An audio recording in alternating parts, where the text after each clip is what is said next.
Indonesia menjadi salah satu negara dengan tingkat TBC tertinggi di dunia. Untuk itu, 8 Mei lalu, Bill Gates, pendiri Microsoft and Gates Foundation, mengembangkan vaksin TBC. Dan Indonesia akan menjadi salah satu tempat uji coba vaksin tersebut. Pro kontra pun bermunculan. Sejumlah pihak mendukung, namun tak sedikit pula yang menentang karena dianggap Indonesia hanya akan menjadi negara kelinci percobaan semata. Benarkah demikian? Nanti kita akan membahasnya bersama para narasumber. Namun sebelum itu, kita ke informasi terkait dengan update ledakan amunisi di Garut, Jawa Barat.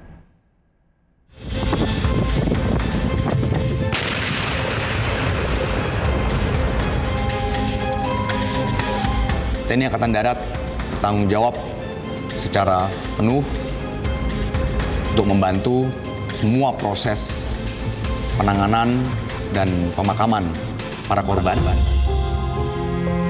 Hormat senjata!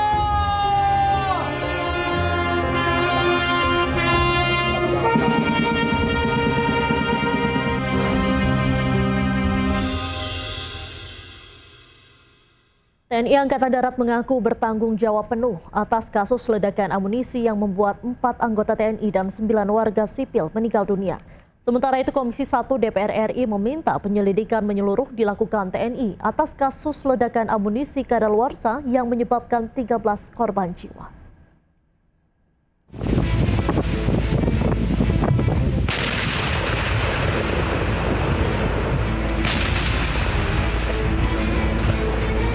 Ledakan dahsyat terjadi di Desa Sagara, Kabupaten Garut, Jawa Barat saat kegiatan pemusnahan amunisi kadaluarsa oleh aparat militer.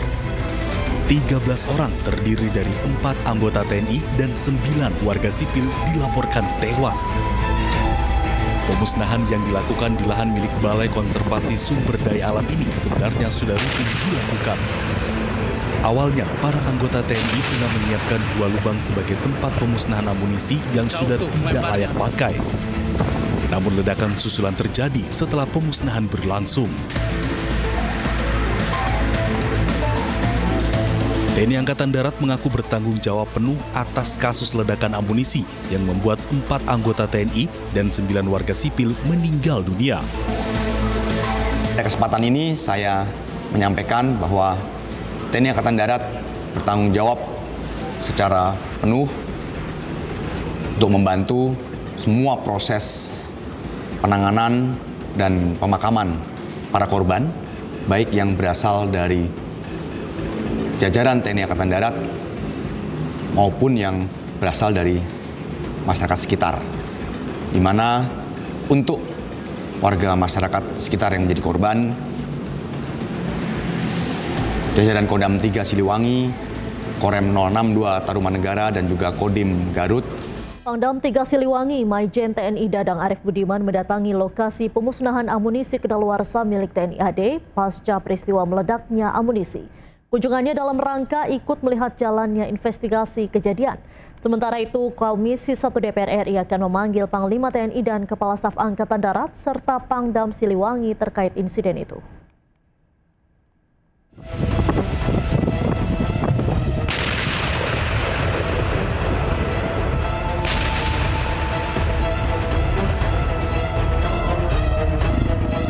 Didampingi unsur Forkopimda Kabupaten Garut, Jawa Barat, Pangdam 3 Siliwangi, Maijen TNI Dadang Arif Budiman datang melihat lokasi pasca ledakan pemusnahan amunisi kadaluarsa milik TNI. Sekaligus untuk melihat secara langsung proses investigasi terjadinya ledakan saat pemusnahan amunisi kadaluarsa tersebut. Saat ditanya awak media soal keterlibatan warga sipil dalam pemusnahan amunisi, Pangdam 3 Siliwangi menjawab bahwa semua itu akan terungkap setelah investigasi selesai dilakukan. Seperti apa, Pak? Masih tim investigasi, belum selesai ya. Nanti timnya kan masih bekerja ya. Itu masih layak nggak dan untuk dilanjutkan? Dan? Nah kita lah, tergantung nanti tim investigasi ya.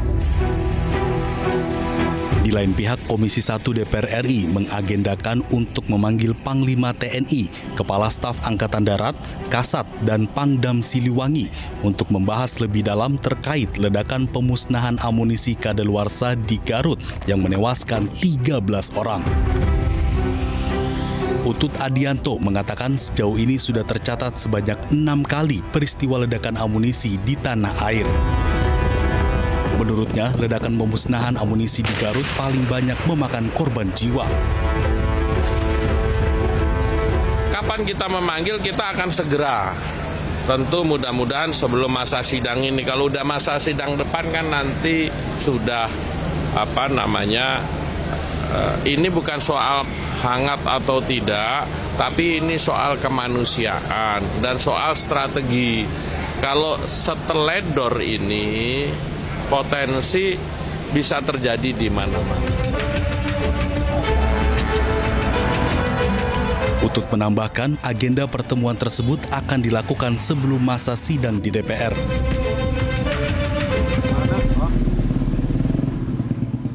Tiga 13 orang tewas akibat insiden ledakan saat pemusnahan amunisi tak layak pakai di Kabupaten Garut, Jawa Barat. 4 diantaranya anggota militer dan 9 lainnya warga sipil. Insiden ledakan yang terjadi pada Senin pagi menewaskan 4 anggota TNI, diantaranya Kolonel CPL Antonius Hermawan, Mayor CPL Andar Rohanda, Kopda Eri Dwi Priambodo, dan Pratu Aprio Setiawan. Sementara itu, 9 korban tewas lainnya merupakan warga sipil yang berada di sekitar lokasi peledakan.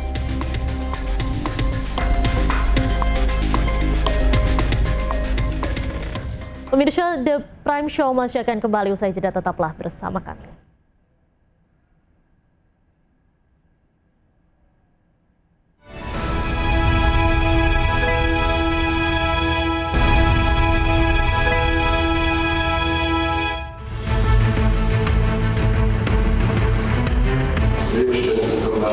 Vaksin TBC untuk dunia, tapi Indonesia menjadi salah satu tempat yang dicoba. TB is a great example of a disease that, because the rich countries don't have the disease, it just doesn't get hardly any money for diagnostics or drugs or vaccines, and so that's been one of our big focuses. TBC ini penyakit yang udah ada ratusan tahun. Ini penyakit juga yang sudah membunuh jauh lebih dari COVID. 1 miliar orang udah meninggal.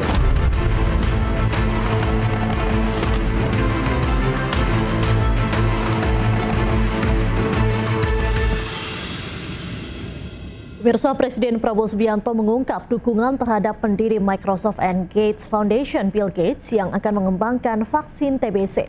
Dan Indonesia akan menjadi salah satu tempat uji coba vaksin tersebut.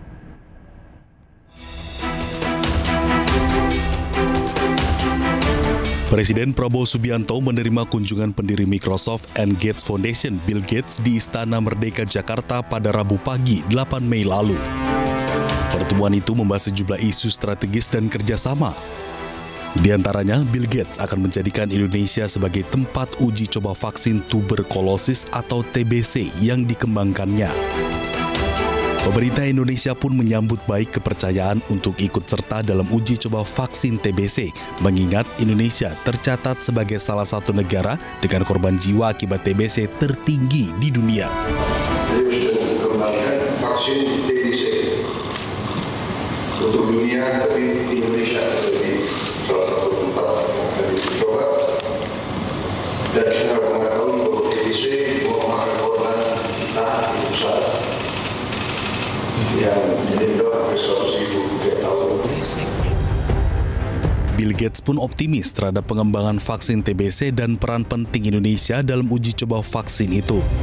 We need a tuberculosis vaccine, and in fact the trials for tuberculosis vaccine have started, including with a strong relationship here in Indonesia. We have 2 of the sites where we're testing that vaccine are here, and that will help us know how well it works.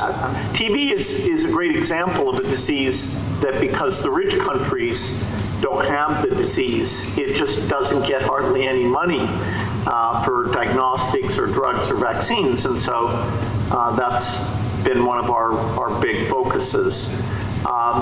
Lots still to do in health. Selain Indonesia, India dan Afrika juga menjadi tempat uji coba vaksin TBC yang dikembangkan oleh Bill Gates.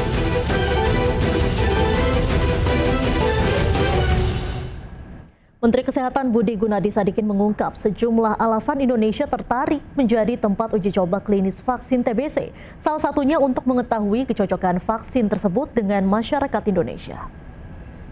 Indonesia tertarik untuk menjadi tempat clinical trial level 3 karena dengan kita lakukan clinical trial level 3 kita bisa tahu lebih dulu kecocokannya dengan orang kita karena itu tergantung genetiknya juga ya.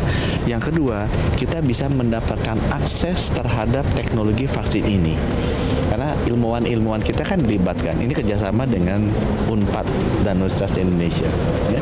Yang ketiga, kita sekaligus bisa menegosiasi nanti kalau ini sudah jadi kita bisa lakukan produksinya lebih cepat di Bio Farma di Indonesia. Untuk membahas hal ini lebih lanjut sudah bersama kami ada Prof. Erlina Burhan, peneliti utama nasional vaksin M72, Ibu Siti Fadila Supari, Menteri Kesehatan 2004-2009, Dr. Sarbini Abdul Murad, relawan kemanusiaan, dan juga Bapak Diki Budiman, epidemiolog. Selamat malam Ibu-ibu, Bapak-bapak. Selamat malam. Baik, saya akan menuju ke Bu Erlina terlebih dahulu. Bu Erlina, ini kan muncul pro kontra Bu soal uji klinis vaksin TBC di Indonesia. Ada yang bilang ini demi kemanusiaan, ada yang bilang ini kelinci percobaan. Tanggapannya seperti apa Bu Erlina?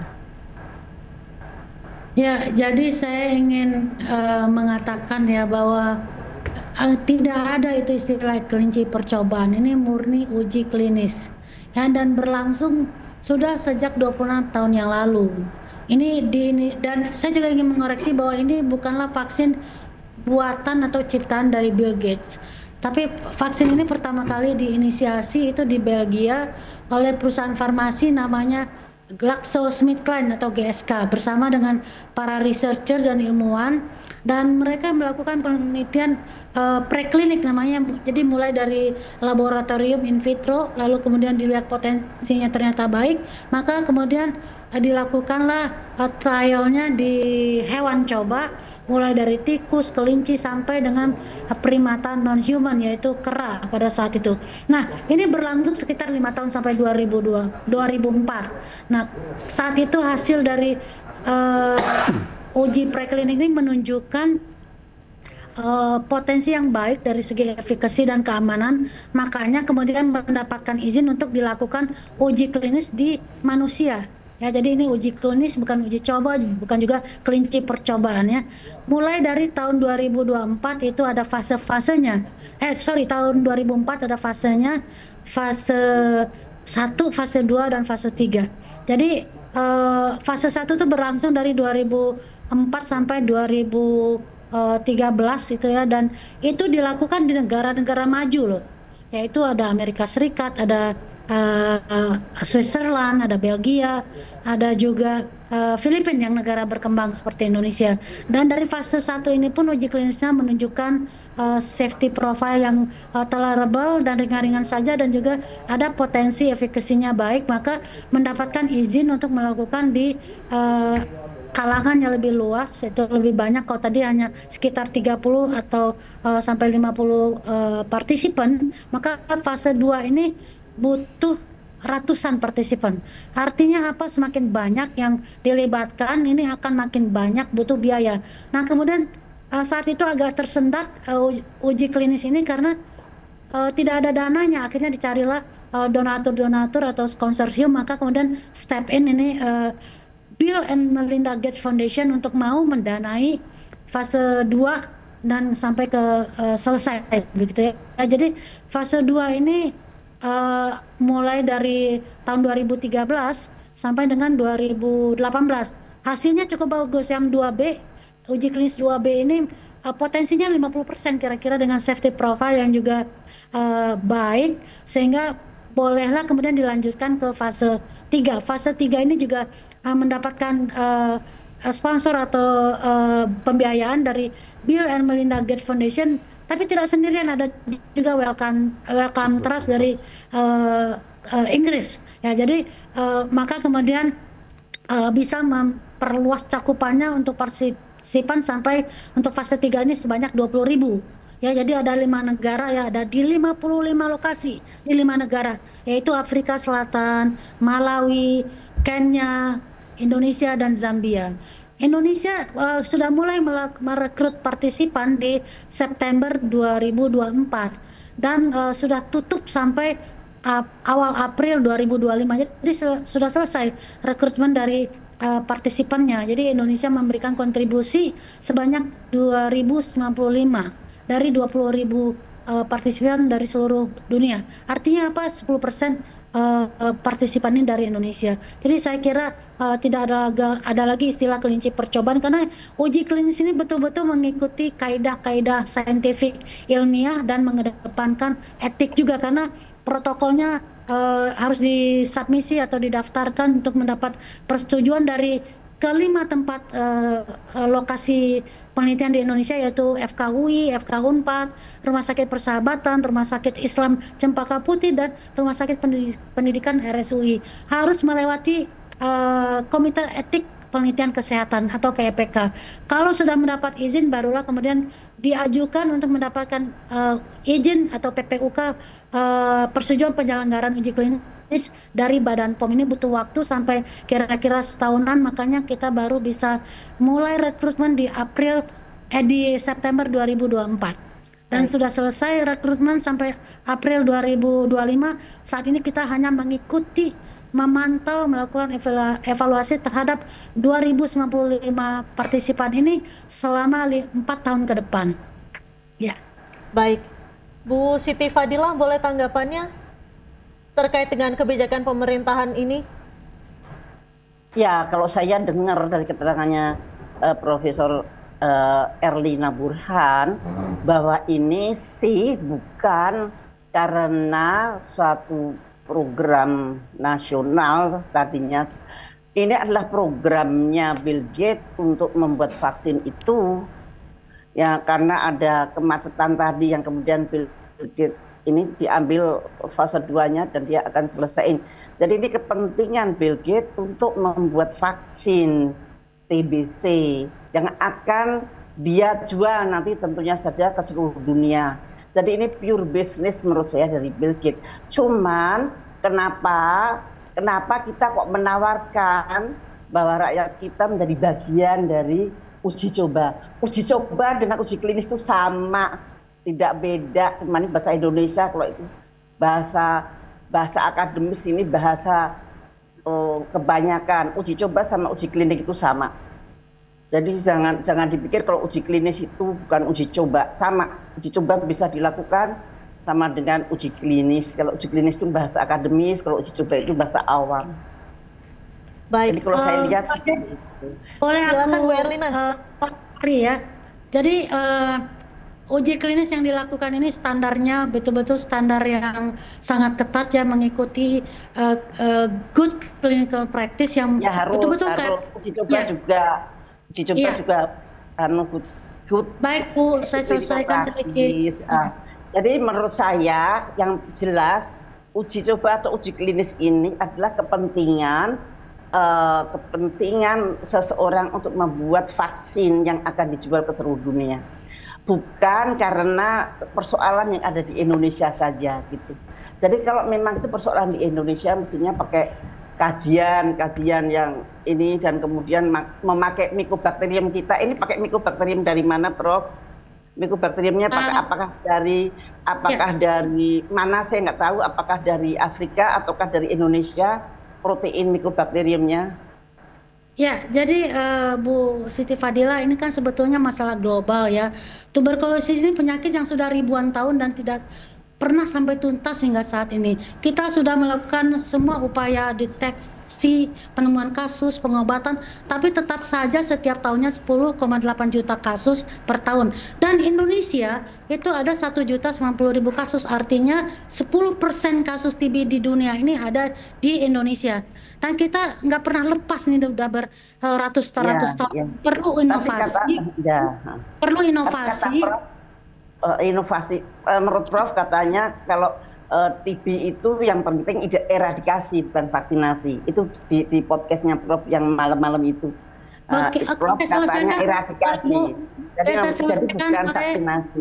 Ya, belum selesai, Bu. Jadi kita butuh inovasi, bukan saja di bidang diagnosis menemukan kasusnya dan mengobati, tapi juga ada upaya pencegahan, dan vaksinasi ini adalah salah satu upaya pencegahan. Kita ingat polio, ya, berhasil sekali vaksinasinya, kemudian juga herpes zoster dan lain-lainnya. Jadi artinya memang vaksin ini ada perannya di upaya pencegahan. Jadi kita lebih ke hulu. Dan saya ingin menyampaikan, selama ini bangsa kita, bangsa Indonesia, hanya menjadi penonton di tengah-tengah kemajuan teknologi dan inovasi.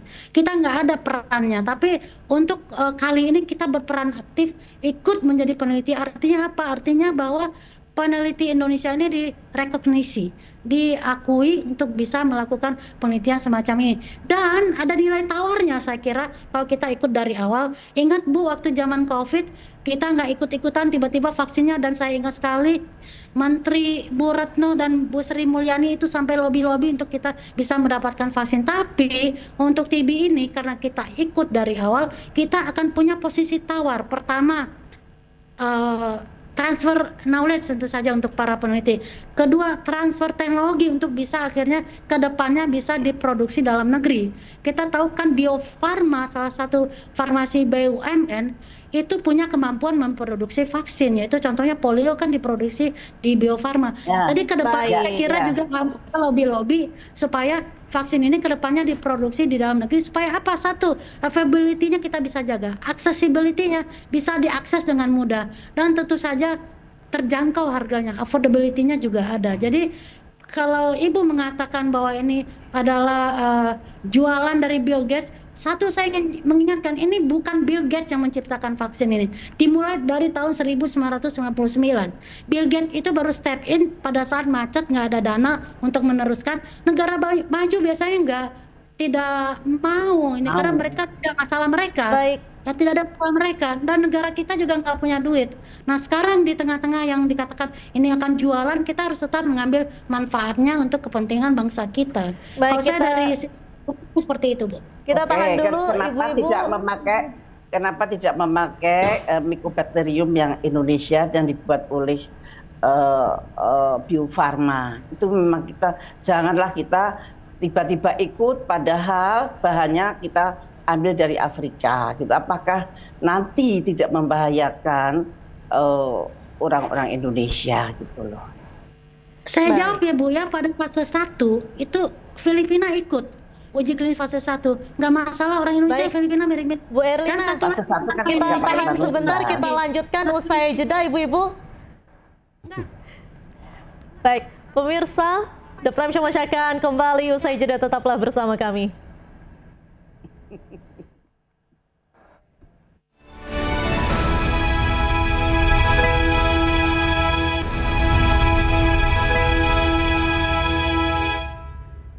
Anda kembali di The Prime Show bersama saya Diandra Mukti. Pemirsa, kita lanjutkan perbincangan kita hari ini. Saya akan ke Bu Erlina. Bu Erlina, silakan dilanjutkan pembicaraan yang tadi. Ya, saya ingin mengatakan salah satu keuntungan Indonesia adalah biasanya nih masyarakat selalu mempertanyakan kalau sudah ada vaksin, oh jangan dipakai karena nggak pernah dicoba di uji klinis di Indonesia. Nah, sekarang kan kita coba nih di Indonesia, kita lihat hasilnya seperti apa. Jadi ini juga salah satu kenapa kami tertarik untuk terlibat begitu.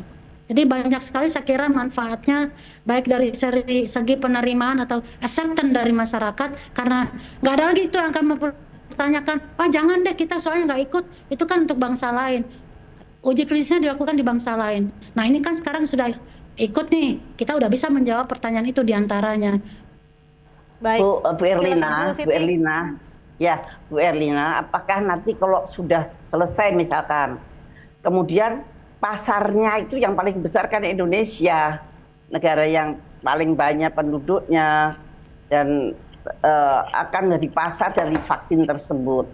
Ya kalau kita masih bisa bikin sendiri itu masih oke. Tetapi kalau kemudian rakyat nanti dikejar-kejar untuk disuntik semua, seperti pada waktu COVID itu, dan kalau pergi harus disuntik pakai vaksin itu dan itu pakai, nah itu padahal sebetulnya kan tidak perlu menurut podcast itu yang malam itu.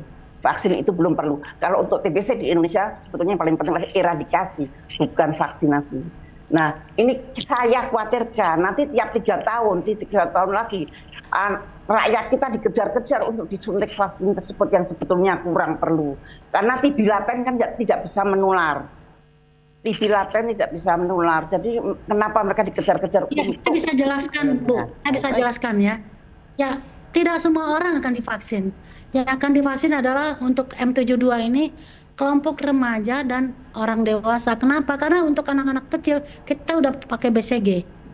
BCG ya, itu kan maksud saya semua itu untuk semua yang berumur 15 sampai 35. Itu kan orang-orang yang bekerja, orang yang ini itu kan generasi muda nanti yang akan pada tahun 45, ya kalau 15 tahun itu 20 tahun lagi itu 35 sedang hebat-hebatnya.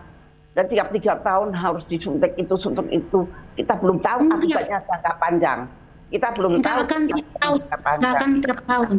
Pertama tidak akan tiap tahun. Kedua, yang ditarget adalah orang berpotensi. Contohnya TB laten. TB laten itu kan berpotensi untuk menjadi TB aktif. Makanya diberi vaksin. Karena kerja vaksin ini adalah untuk meningkatkan sistem imun untuk bisa melawan kuman TB. Ya, jadi artinya bagaimana itu bisa mengecek TB laten? Apakah semua di screening dengan TB laten? Baik, Ibu-ibu kita tahan sebentar, kita berikan kesempatan untuk narasumber yang lain. Mas Diki, boleh ditanggapi soal dari pernyataan dari Bu Erlina dan Bu Siti hari ini? Iya, ya, saya kira kekhawatiran Prof. Fadila ya, bisa diterima ya dalam konteks ini ya. Kemudian juga penjelasan Prof. Erlina juga cukup clear ya. Jadi ingin saya sampaikan ya bahwa uji klinis itu memang untuk memastikan 2 hal, keamanan, efektivitas. Tadi juga disampaikan di awal Menteri Kesehatan sudah betul sebetulnya kita juga akan melihat untuk Indonesia kecocokannya dan transfer teknologi yang jadi concern kita itu diadopsi dalam proses ini sehingga katakanlah nanti kita ingin yang tadi keinginan Prof. Fadila bahwa kita ingin Mycobacterium Indonesia nih yang dilakukan uji. Kita punya kemampuan itu belakangan ya nanti. Tapi toh kalau sebetulnya kan kekhawatiran ini saya kira inilah yang saya kritik ya pada pemerintah bahwa sayang sekali ketika kita ikut satu uji yang strategis seperti ini.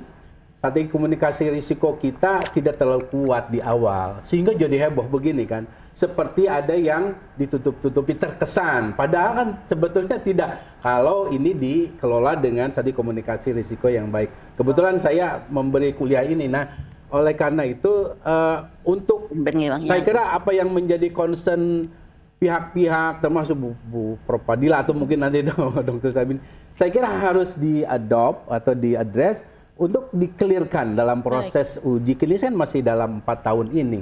Dan ingin saya sampaikan bahwa sekali lagi ini adalah langkah strategis sebetulnya. Saya sepakat, namun tentu harus disertai dengan kehati-hatian, penjelasan yang clear ya dalam setiap tahapan. Baik. Dr. Sarbini, silakan tanggapannya seperti apa? Ya, terima kasih.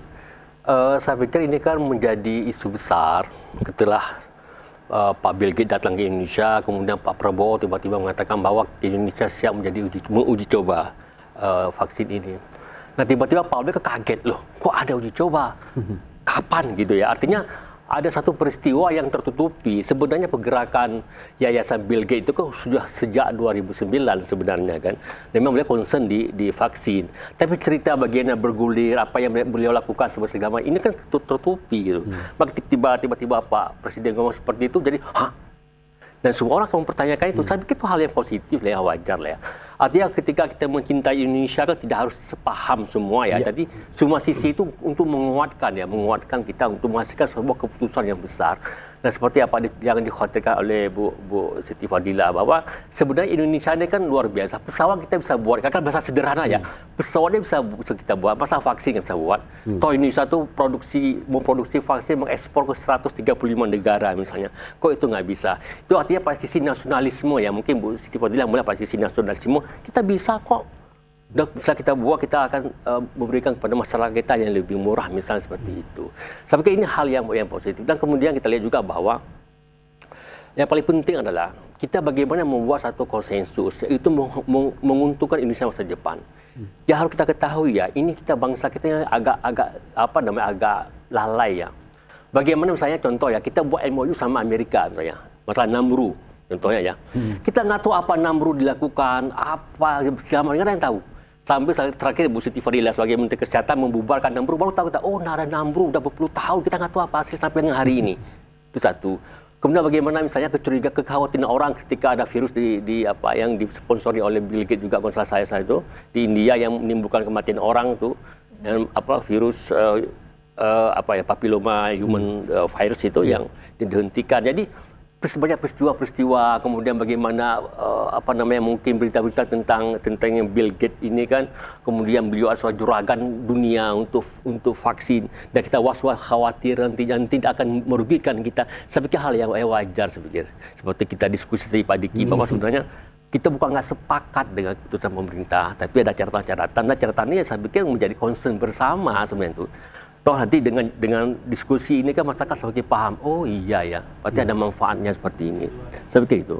Baik, Bu Siti silakan ditanggapi. Ya, maksud saya ini kan tiba-tiba, jadi sehingga masyarakat reaksinya juga sangat luar biasa. Karena luka COVID itu masih ada pada mereka. Luka COVID dan nama Bill Gates itu selalu membayangi COVID itu. Jadi itu kita bisa maklum bahwa masyarakat sangat bereaksi seperti itu. Menurut saya mohon semua transparan. Mengapa Menteri Kesehatan ingin membuat vaksin ini diaplikasikan di Indonesia? Tolong pakai reasoning akademis. Jangan pakai reasoning teknologi. Jangan ada pemerkosaan, jangan ada kudeta dari ilmu kedokteran yang dikudeta oleh suatu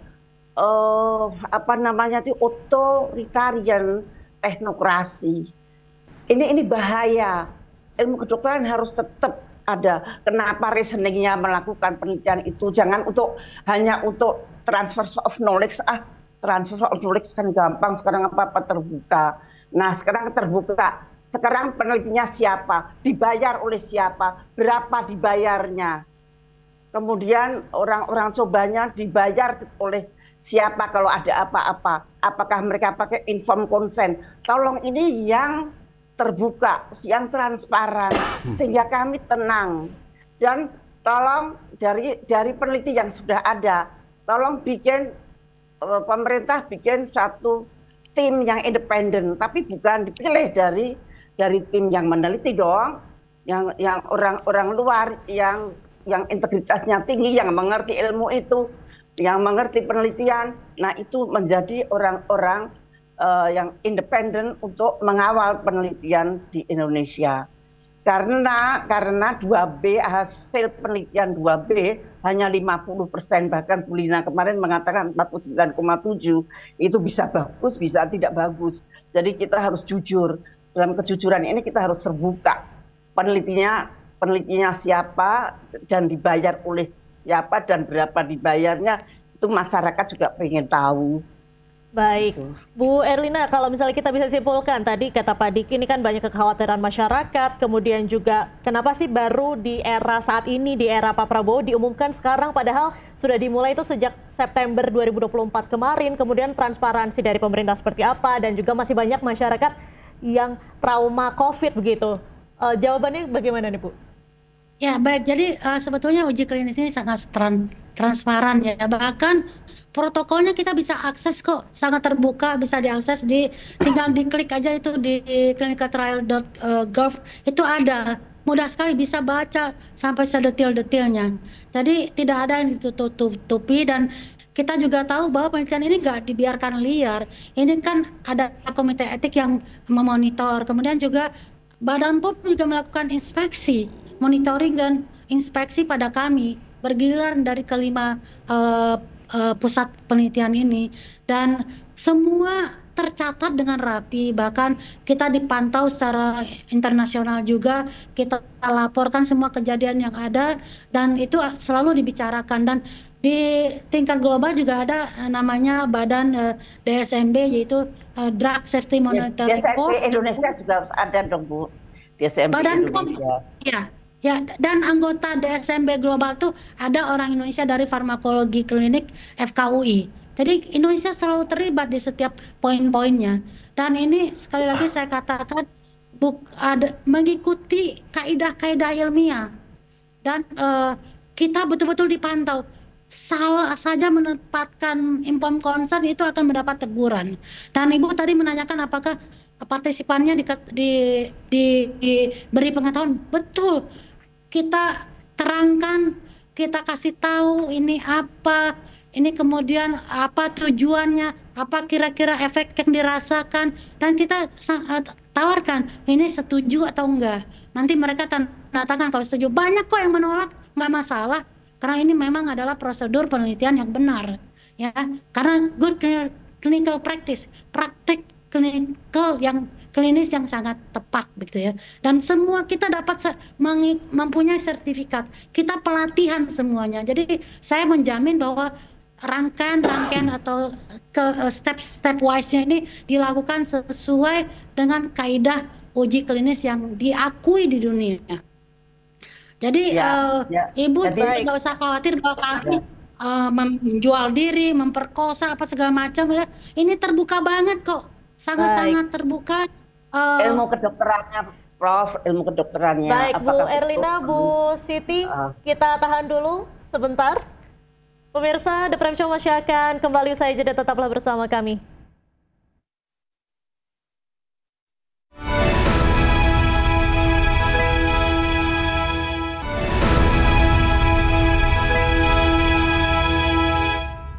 Anda kembali di The Prime Show, pemirsa. Saya akan ke Pak Diki, mungkin saat ini kan sedang ada Bu Erlina. Apa yang ingin disampaikan nih Pak? Ya, saya kira hal yang disampaikan Prof. Erlina tadi itulah yang sebetulnya diharapkan ya, diterima atau diketahui oleh publik ya. Jadi saya kira momen ini juga jadi kita memperbaiki, tidak ada kata terlambat kan untuk melakukan itu. Dan yang ingin saya juga sampaikan melalui forum ini adalah bahwa setelah 100 tahun kekosongan vaksin TB, di mana kita tahu BCG ini kan sekali lagi dari scientific 1920 ya, menunjukkan bahwa efektifnya pada anak dan bayi gitu. Dan untuk remaja dan dewasa ini kita melihat harapan dari kekosongan seletas 100 tahun. Dan tadi juga sebenarnya Bill Gates sudah mengatakan memang dalam kajian-kajian negara maju itu nggak mau mensupport riset vaksin kalau itu nggak jadi masalah buat mereka. Nah, TB ini adalah masalah orang miskin, negara miskin. Itulah sebabnya dalam 100 tahun lihat COVID begitu cepat. Bahkan rabies, vaksin rabies sampai sekarang untuk manusia masih begitu. Nah, artinya kita tetap mencoba melihat dengan objektif sisi positif dari kehadiran seorang Bill Gates yang dengan memang ada kontroversi lainnya yang itu juga tidak bisa saya ini kan ya, tapi ini harusnya juga membuka pala filantropi Indonesia bahwa Indonesia punya masalah kesehatan sendiri yang harusnya mereka juga ditirulah gitu supaya kita nggak terlalu mengandalkan sumber-sumber lain. Dan sekali lagi ini adalah prospek besar untuk kita juga meraih apa yang disebut dengan melawan TB ini, yang kalau hitungan-hitungan 2030 kecil kemungkinan tercapai eliminasi itu. Apalagi kalau vaksin TB yang untuk dewasa dan remaja ini tidak ada. Nah, kalaupun ada katakanlah 50% efikasinya, saya sebagai epidemiolog masih melihat sisi positif karena hitungannya masih bisa mencegah kematian pada dewasa dan remaja, dan bahkan untuk membantu ya. Ingat, vaksin itu bukan senjata tools yang utama ya, dia harus jadi kombinasi untuk pendekatan lain. Tapi tentu saja vaksin akan punya peran penting. Konteksnya adalah mencegah, terutama yang tadi disampaikan orang-orang yang punya risiko tadi yang disampaikan Prof. Erlina ya. Dan saya lagi sepakat ya, Indonesia sudah tepat mendukung ini, hanya tentu perlulah kita memastikan ya pendapat-pendapat ini diadres supaya masyarakat juga punya informasi yang berimbang. Baik. Terima kasih Kang Diki atas supportnya, karena memang kita butuh vaksin ini dan memang ada pro and kontra, tapi kan tetap ada benefit yang kita dapatkan. Ya, kalau nanti tahun 2028 keluar hasilnya bahwa efikasinya sangat bagus di atas 50%, itu akan menurunkan insiden TB, terutama di negara-negara yang kasus TB-nya banyak, Indonesia terutama. Dan tentu saja kalau insiden menurunkan, kualitas kelompok produktif orang Indonesia juga akan lebih tinggi lagi, sehingga ya dari SDM kan akan lebih bagus begitu ya. Jadi saya sih melihat bahwa ada harapan di sini. Yuk kita, tapi kan mari kita song-song. Baik. Saya tanya Bu. Baik, silakan Bu. Pertanyaannya saya kembali ke Ibu. Saya ya Bu ya, Bu tadi Ibu mengatakan bahwa hanya untuk yang TB laten pada umur 15 sampai 35. Jadi bukan untuk semua yang 15 sampai 35. Oke ya Bu ya, janji ya. Jadi tidak semua orang dikejar-kejar kayak COVID dulu. Jadi itu yang penting Ibu yang bicara. Jadi rakyat biar senang bahwa nanti tidak akan ada pengejaran divaksin dan tiap RT misalkan begitu. Nah itu kan Pak Menkes kan bilang katanya mau mengerahkan Satpol PP. Kan semua jadi ketakutan Ibu. Nah itu Fadila, ini saya mau koreksi sedikit usianya hanya yang Oke, Ibu Fadila, 15 ini adalah untuk saat ini kelompok 15 sampai 44 tahun. Jadi bukan 35 ya. 35. Dan itu pun adalah sampai 44. Itu pun adalah orang yang berisiko tinggi. Ya, jadi dipilih pada umur 15 sampai 44 mana yang TB laten baru diberikan vaksin, begitu kan? Ya. Nah, itu yang jelas Ibu. Jadi ketakutannya adalah anak-anak orang-orang itu nanti dikejar-kejar seperti COVID kemarin. Nah itu salah satu. Kejar-kejar. Ya enggak. Oke. Baik. Dr. Sarbini boleh ditanggapi. Ya, saya pikir kan dengan ada keterbukaan ini kan maka kekhawatiran ini kan bisa tersingkirkan ya. Contoh seperti gini, misalnya sudah dilaksanakan misalnya uji tahap pertama, tahap kedua gitu kan. Ini kan kita nggak tahu. Oh, terakhir Bu Erlina, Prof. Erlina mengatakan bahwa yang pertama itu di Swiss, yang kedua di Korea Selatan, misalnya. Oh, berarti nggak di Indonesia, gitu kan? Tapi kalau di Indonesia kan harus dipantau gimana tahap pertama hasilnya, apa ada masalah, bla bla bla, gitu kan? Dan ini kan semua orang paham. Nah, yang kedua bahwa kita juga mengingatkan, ini kan ikhtiar pemerintah, ikhtiar ya, artinya bagaimana rakyat sehat, rakyat kuat, dan tahun 2030 selesai dari TB, walaupun tinggal dikit-dikit lah istilahnya itu ya. Ya kita merasakanlah dukungan ini kita mendukung, tapi dengan catatan bahwa bagaimana nanti ujung ceritanya adalah tetap menguntungkan bangsa Indonesia, rakyat Indonesia, dan akan menjadi vaksin andalan kita. Karena kalau ini sukses, bisa jadi kan ada vaksin-vaksin lain kan, demam berdarah, malaria, kita kan Indonesia ini kan kandangnya penyakit menular. Dan kita sudah punya resources, punya kemampuan untuk di sana. Saya pikir itu yang perlu kita harapkan, bahwa diskusi kita pada kesempatan ini kan membuka mata kita bahwa sebenarnya rakyat sebenarnya yang ingin tahu adalah bahwa keterbukaan ini, kekhawatiran ini terjawab semua. Saya pikir itu. Baik. Terakhir saya akan ke Bu Siti Fadila, silakan untuk closing statement Ibu Siti. Ya, maka Prof. Erlina Erlina Burhan, sebaiknya apa-apa itu transparan. Dulu mulai dari September mbok ya diomongin, diberitakan. Jadi tidak ujuk-ujuk tiba-tiba presiden kita ngomong, tiba-tiba presiden bicara bahwa ini ada uji coba. Nah itu kan semua jadi sesuatu yang sangat mengagetkan begitu. Dan tolong lebih transparan lagi, kenapa, apakah betul kita butuh vaksinasi, siapa saja yang perlu divaksinasi, hanya orang-orang yang berumur sekian sampai sekian yang laten TB itu apa? Jadi masyarakat tidak ketakutan akan dikejar-kejar Satpol PP begitu. Baik. Mudah-mudahan tidak akan memperberat APBN yang akan datang. Ya, saya mau ke Pak Dike dulu, silakan Pak. Ya, jadi sekali lagi ini adalah inovasi yang penting dan ditunggu sebetulnya. Kemudian ini adalah satu langkah strategis jelas, dan ada prinsip strategi komunikasi risiko yang harus dijaga ya. Jadi keterbukaannya, transparansi tadi ya, kemudian juga based on science semuanya disampaikan, dan ini yang akan membangun kepercayaan.